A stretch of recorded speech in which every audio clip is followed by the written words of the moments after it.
How's it going, everyone? My name is Michael SK, and welcome back to Higurashi When They Cry Chapter 4. So we just got done talking, or I guess walking around and talking with Rika-chan, both her cutesy side and her more, I guess, serious and possibly scary side that seems to be aware of events that will happen in the future. And you can't really call them predictions either, because I know that you know, that we all know, that these things are going to happen in some shape or form. Meaning these upcoming deaths by Oyashiro-sama's curse.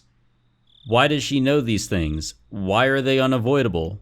And I was kind of talking and making, not necessarily predictions, but definitely letting out some of my thoughts in regards to all of this, and how we seem to be in a very strict path. And I don't know why. So we will see what goes on as we enjoy the rest of this night away from the hospital. Eventually, we were discovered by some drunks. The girl, as well as I, were dragged back to the festivities. Everybody was completely drunk, so even when they saw my head completely wrapped in bandages, they wouldn't let me leave. Well, certainly, if I was in good enough condition to slip out of the hospital, it must not be that serious. The girl was mingling with everybody, being pampered like a kitten. Her expression was adorable, nothing like the one from just before, predicting her own death and whispering that she didn't want to die. Having said that, having a silly and lively conversation like this, it was hard to believe that these people were the core of an extremist resistance group.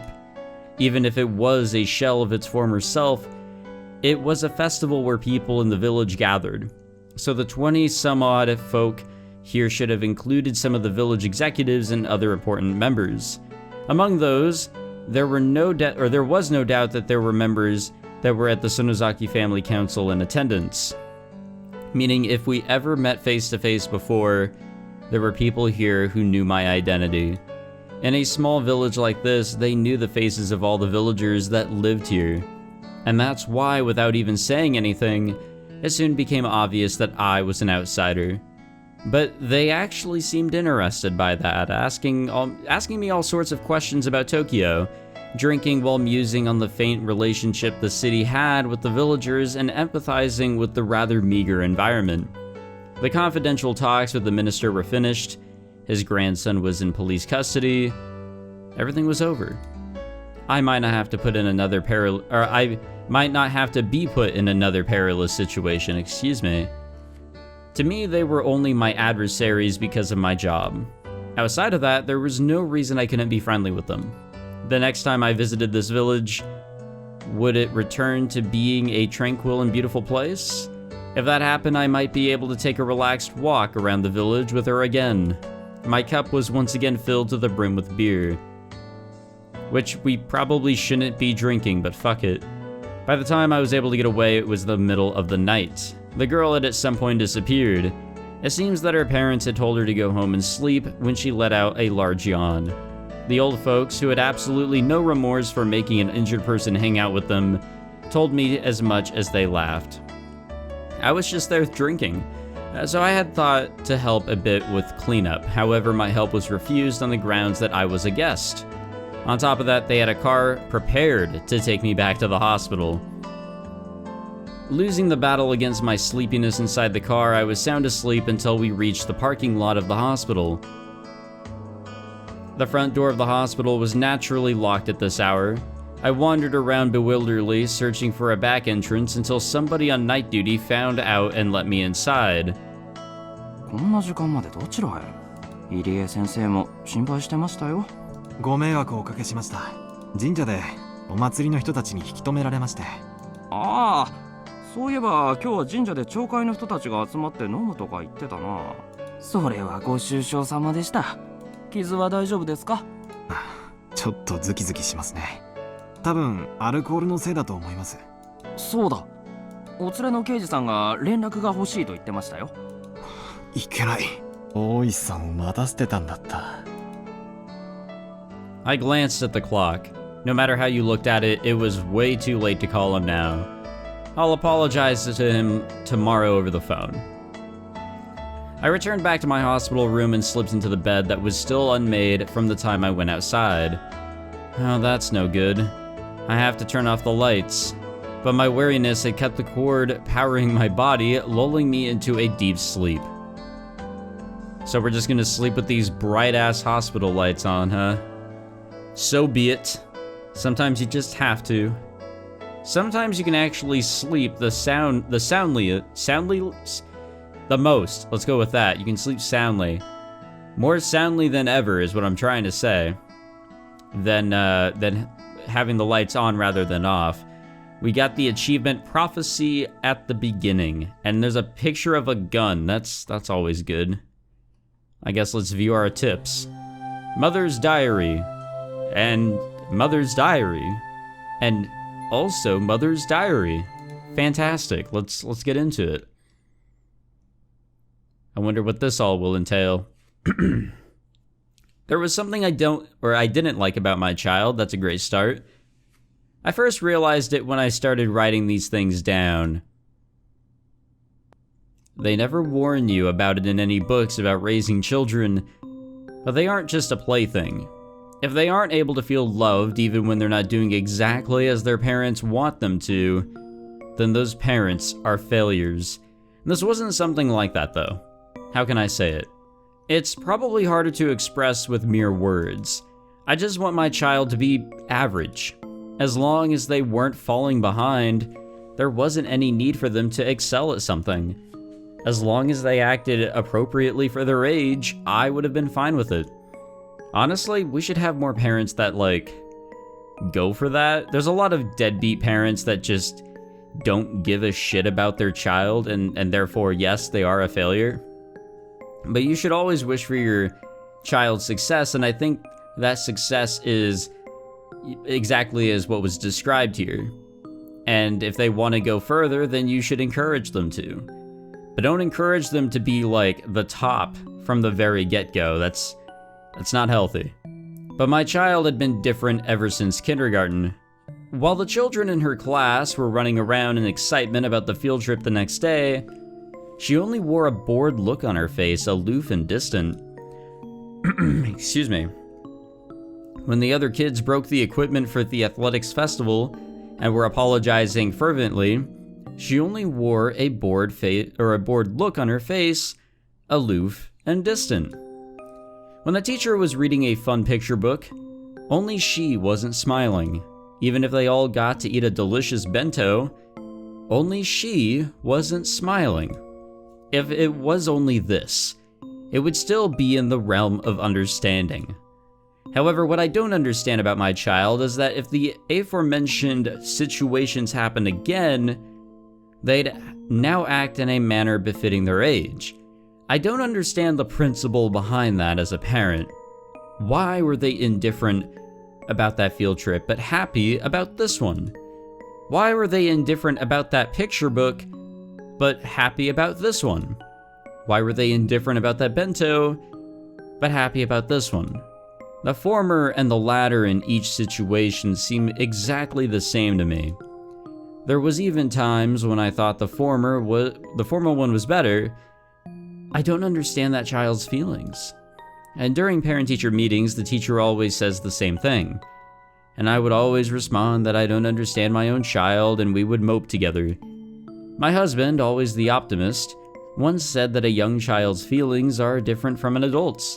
So if there were some things we didn't understand, we shouldn't worry about it. I lament his lack of urgency. One day, when I was in a good mood, I took the effort to prepare a menu that my child would enjoy. But she only smiled with a vague expression of disinterest. And that attitude frankly made me angry. So I hit her on the head. What the fuck? On a day when the weather was nice, the laundry I had just hung up to dry was blown by a large gust of wind, causing the entire line to fall down. But she, watching me trying to pick up the laundry in a panic, stood there laughing. Well, that's not too far off. A fucking child isn't going to understand danger. They're going to see a funny event, which to the person trying to, save their laundry isn't exactly funny to them, but if you're watching a fucking video of this happening to some random stranger, you bet your ass you're gonna be laughing at that. You're gonna be like, oh damn, that person is fucked now. A child isn't gonna understand, you know, the issue here. That attitude frankly made me angry, so I hit her on the head. Okay, it's fine to be angry here, but don't fucking hit your child on the head. I think the same sort of thing happened countless times. Before I knew it, my child was only able to look at me with an indifferent expression on her face. I regret the fact that I'd been a bad mother. Thinking I should regain her trust, I thought to get it back little by little with some light interactions. Seeing her do some sort of craft work on the veranda, I called out to her. Okay, so this is Rika's mother. Gotcha. That child, with that indifferent look on her face I hated so much, looked up at me for a moment, and then without a word returned to immersing herself in the craft work. Up until now, I would have hit her on the head just for that. I held myself back. And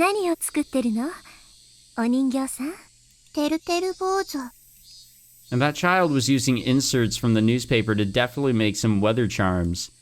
The forecast hadn't called for rain, but that child, in her own way, was praying that these sunny days would continue.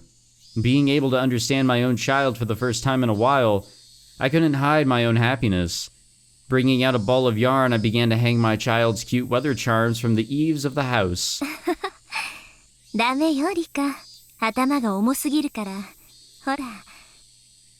逆さてるてる坊主になっちゃったわ。これじゃ、晴れじゃなくて、雨になっちゃうわよ。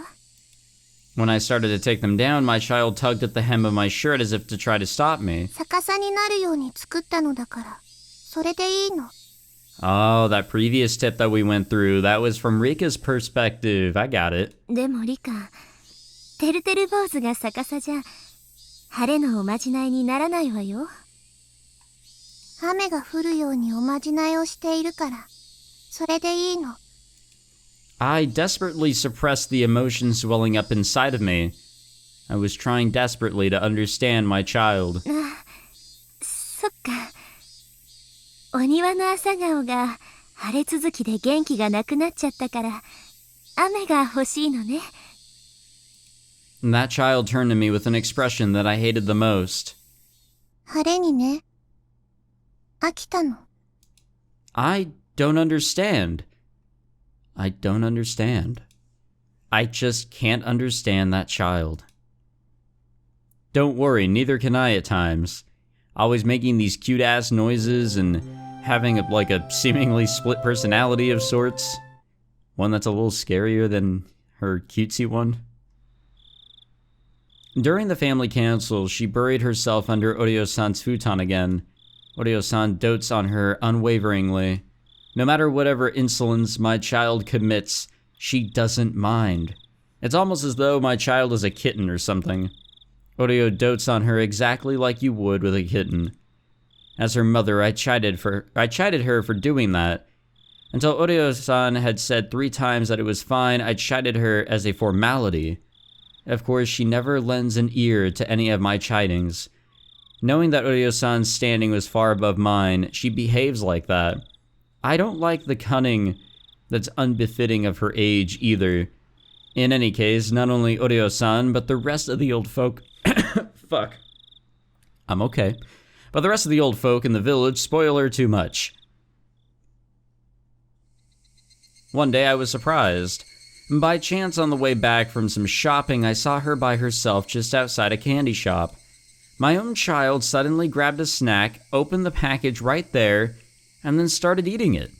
She didn't make any attempt to pay for it, and she didn't even think of looking around.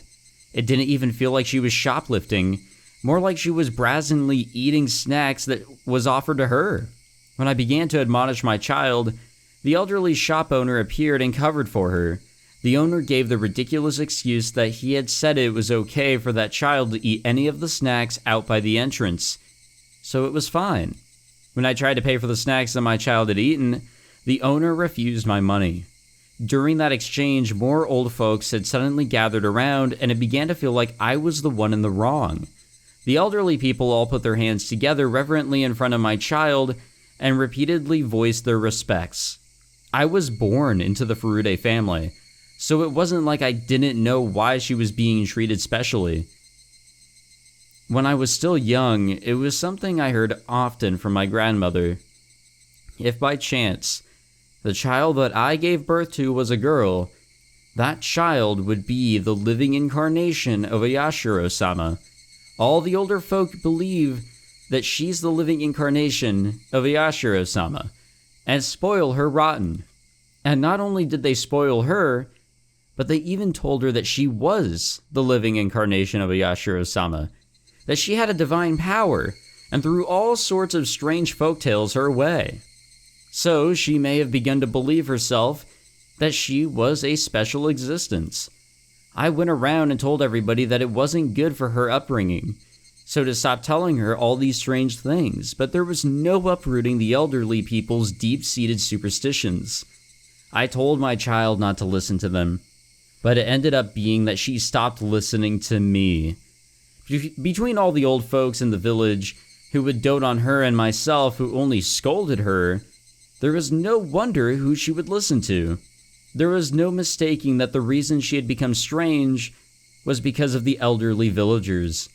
There was no doubt that they had shoved her full of strange folktales and superstitions since she was young. If it wasn't for that, there was no doubt my child would have been cute and normal. This is a very interesting perspective.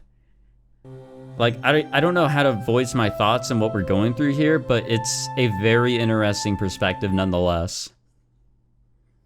Maybe because we've always known Rika's parents to, like, not be alive, and oh, here they are, alive, at least at this time period. One sunny parent-teacher day.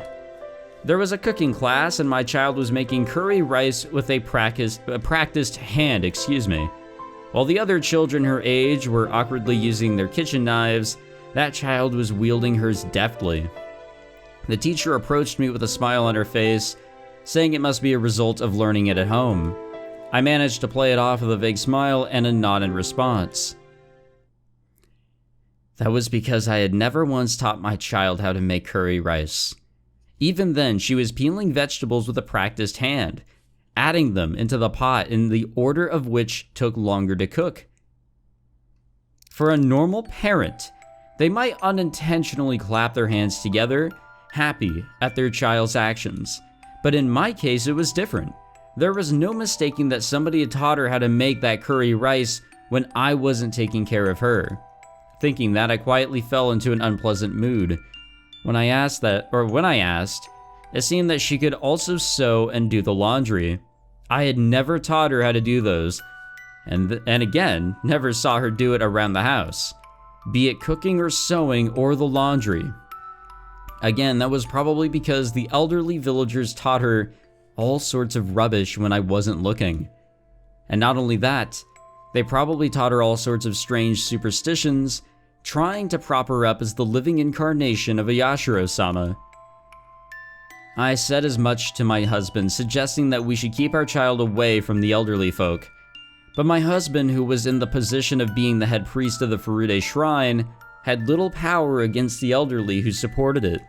He took the rather uncommitted stance of saying that as long as she was being doted upon, wasn't it fine? I argued against that. That she was our child and should be a completely normal girl. That what the elderly were expecting, that she was the living incarnation of a Yashiro-sama was simply odd. The elderly villagers believe that child has divine powers, and we would discuss the weather for the following day, but there were many times when I left my house without an umbrella and came back soaking wet.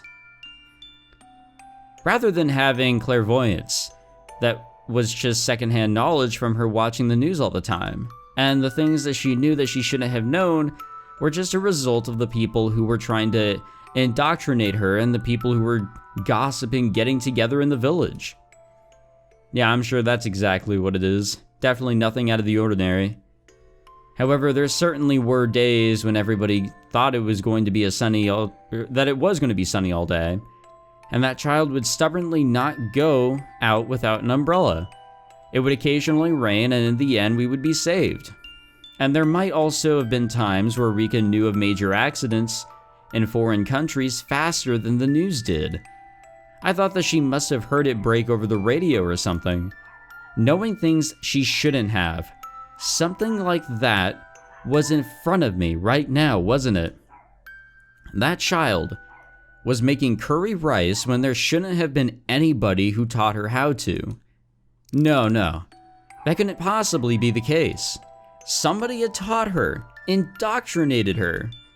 When I wasn't taking care of her, somebody had indoctrinated Rika with something. フルデさんのカレーは大変見事です。先生、花丸をあげちゃいます。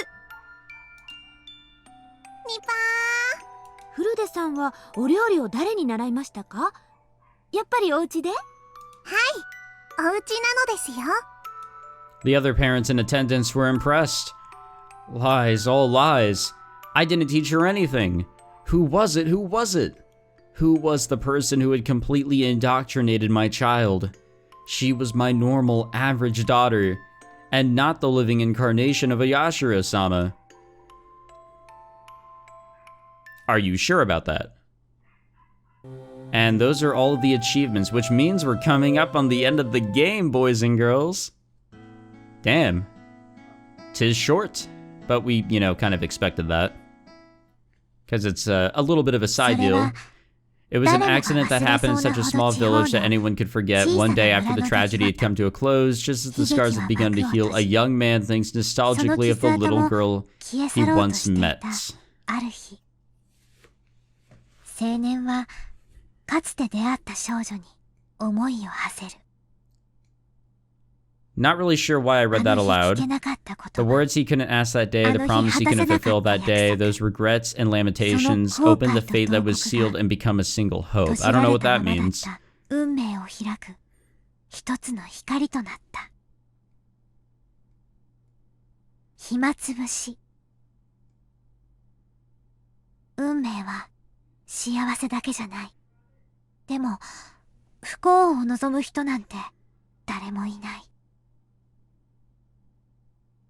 Okay, well, we always Midsummer 1985 tight. We're kind of going forward in time, I believe. Well, that all was technically a flashback, and we saw that from the beginning. Not sure why I read that aloud, but I did. Rena having to do her little speech, which somebody told me there's really no reason as to why, her voice actor does those. It's not Rena speaking exactly, it's just the voice actor, I guess. And we always get those, but we're getting that at the end. And not exactly sure what that could be an indication of. Papa! Papa ってば! Looks like we're a daddy. 大丈夫? 怖い夢でも見たの? Miyuki was sitting next to me, and I quickly patted her head after hearing her say that. I must have had a bad dream while sleeping in the cabin. I was sweating profusely. いや、なんでもない。ちょっと暑かったかな。I tried to wipe away the sweat while answering and looked around for a handkerchief or a towel. And then a cold drop ran down my forehead. Miyuki turned to me and smiled and then wiped my face with the towel that she received at takeoff. ありがとう、ユキ。Well, I guess we officially got a daughter. I mean, that's kind of what he was hoping for. Thanks to her, I was finally able to shake off my slumber, so I got up from the aisle seat and looked out the window. I wrapped my arms around Miyuki in the window seat and listened to the noise as the land and sea blew past us before our eyes.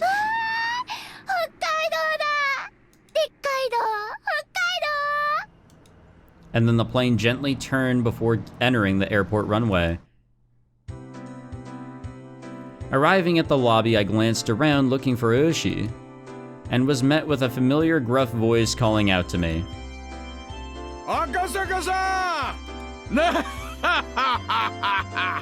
This guy looks the same as always.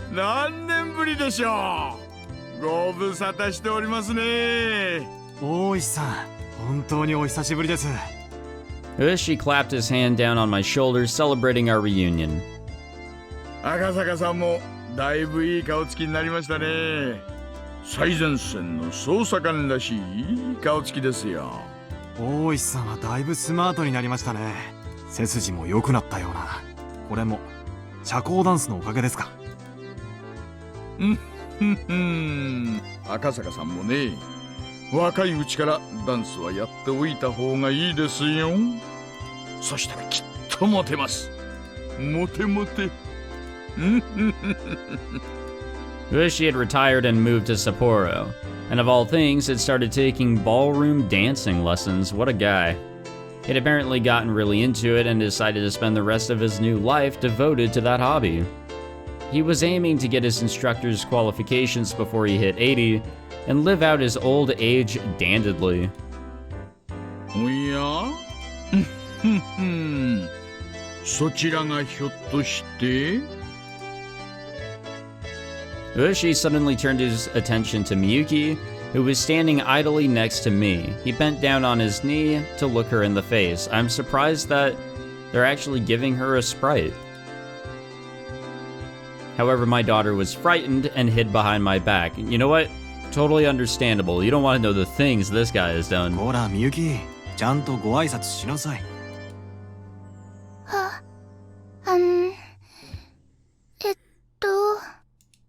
She was staring at Ueshi with a dubious expression while tugging at the hem of my shirt. She was usually not this shy, and I wonder what's wrong. すみません。いつもはこうじゃないんですが。いいんですよ。おじさん顔が怖いからな。よかったらお名前を聞いてもいいですか？赤坂みゆき、7歳です。こんにちはです。Well, I guess that really tells us how much time has gone by because my ass totally forgot what year we went back to. いいお返事です。さすがは赤坂さんの娘さんですよな。Ueshi gently stroked Miyuki's head and smiled as though she were his own grandchild. After finally seeing that, Miyuki smiled in relief. Shortly afterwards, Miyuki told me that she was just doing what I told her to do, and be careful around strangers. Ueshi overheard that and let out a hearty wahahaha, shaking his body while laughing and walking. I let myself into Ueshi's car, and we headed out towards the Hot Spring Inn. I had originally intended to crash at Ueshi's place, but Ueshi was quite obstinate that his home wasn't suitable for that, so it came to this.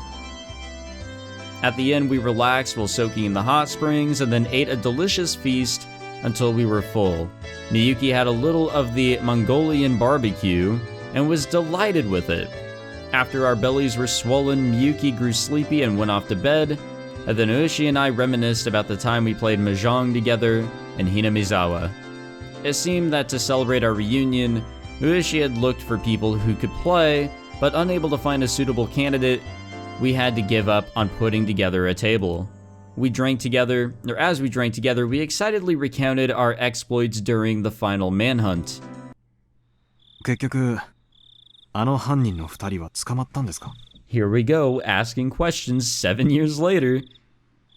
いいえ、結局山狩りでも見つけられませんでした。多分村にかくまわれてから海外か遠方でほとぼりを冷ましてるんじゃないかと思いますね。大石さんは確か犯人の銃の一丁を奪いましたよね。あれからは海外の軍用拳銃でした。Oh shit. 関西系の暴力団組織が大量に密輸したうちの一丁でしょうな。戦場痕を調べましたが、他の事件とのつながりは何も出ませんでした。そっちでは？私はあの後しばらく現場を離れましたのでよくは知りません。I mean, we were injured, so it makes sense. 結局全部闇の中ってことで決着したようですがね。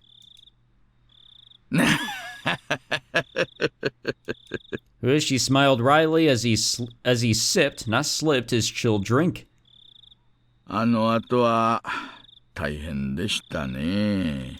今年で7年ですか。ええ、先日7回忌の法要がありました。Memorial service? 岐阜とも最近は疎遠でして、準備でいろいろ苦労しました。Wait, what happened?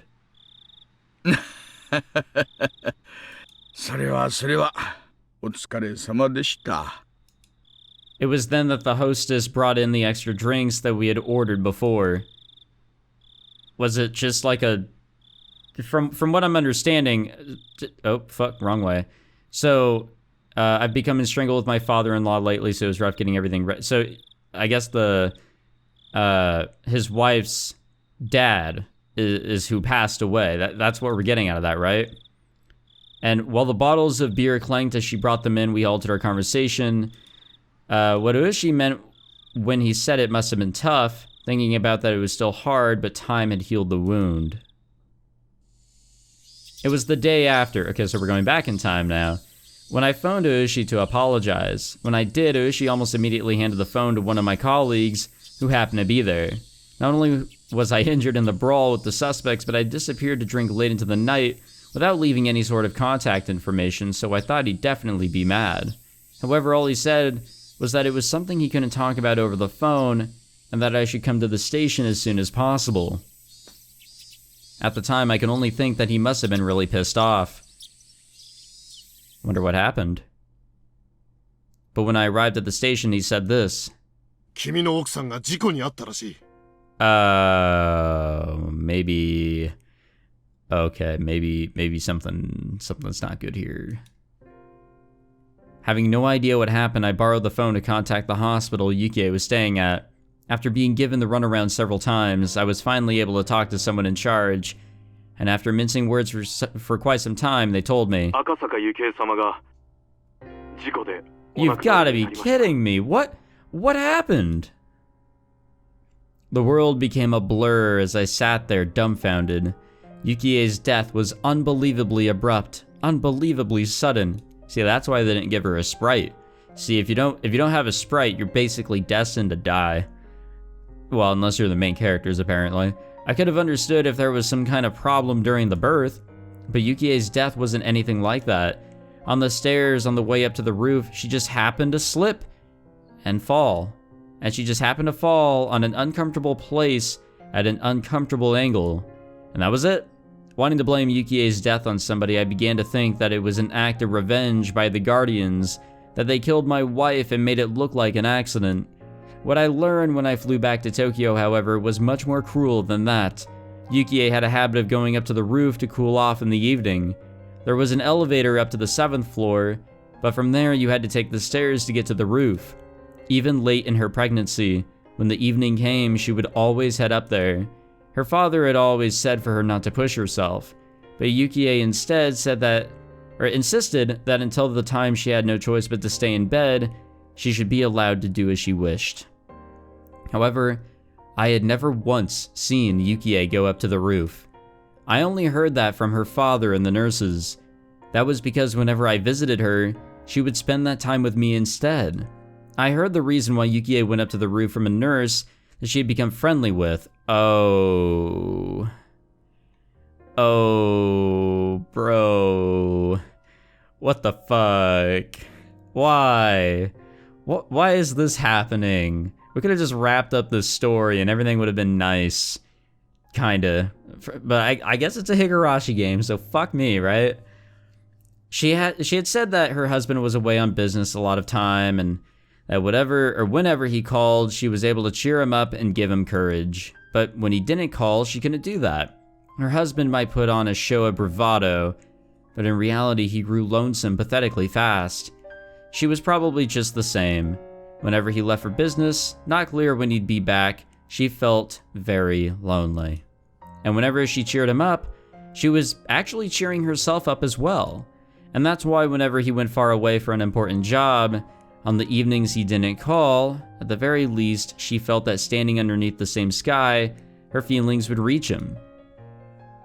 At that moment, I remembered the words that girl had told me, that it was best that I go back to Tokyo right away, otherwise there would be something I'd regret horribly. Yes, that's it. Because I was away on business that day, Yukie had headed up to the roof. Had I known that this would have been the result, had I done as the girl had said and dropped everything to head back to Tokyo, I might have been with Yukie on the day she died. If I was with her, she wouldn't have gone up to the roof. The day my wife died was on the evening of the 3rd day of my trip. Yes, it was right before the time I had the sudden urge to hear Yukie's voice and ran around the village trying to find a phone. The girl had gone around and cut all the phone cords. If she hadn't, and I made that call, I would have undoubtedly learned of Yukie's death at the time and collapsed in tears. Of course, even though the cords were cut, it had only put me off learning of Yukie's death by that one evening. In the end, I had learned of it the next morning. However, when I managed to put my emotions in order, I realized it was the girl's small token of consideration. そんな話は初めて聞きました。 So the memorial service was for his wife, not his father-in-law? I don't know, that kind of confused me for a moment, but... So wait, what happened to her was that she was... Hold on, I have to verify that what I read was correct, because I am tired, so yeehaw. I only heard that from her father and the nurses. That was because whenever I visited her, she would spend the time with me instead. I heard the reason why Yukie went up to the roof from a nurse she had become friendly with. Oh, okay. I see. Okay, so I interpreted that as that she was fucking cheating on him. Oh my god, I'm just fucked up. But okay, I see. Okay. So she was just lonely. Okay. Whew. Okay, I totally interpreted that wrong. I'm so sorry.